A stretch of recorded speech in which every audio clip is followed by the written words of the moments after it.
এই যে এখন কচুরি বানাচ্ছি বাচ্চার জন্য। একদম সিম্পল কচুরি, আটা দিয়ে কচুরি। আটাটা আগে মেখে নিয়েছি, রুটি করার মতন মেখে নিয়ে হাতে নিয়ে এইভাবে স্কুলে টিফিনে বাচ্চাদের দিলেও খুব খুশি হয়ে খেয়ে নেবে।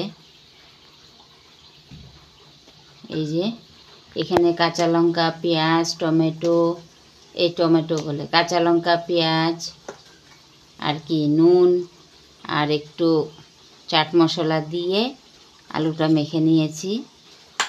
মেখে এভাবে করে এভাবে একটা মিনি টিফিন হয়ে যাবে।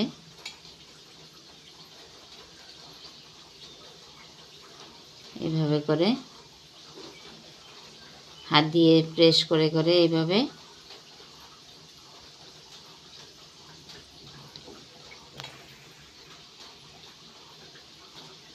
এইভাবে করে তেলে ভেজে নিলেই ব্যাস হয়ে গেল কচুরি।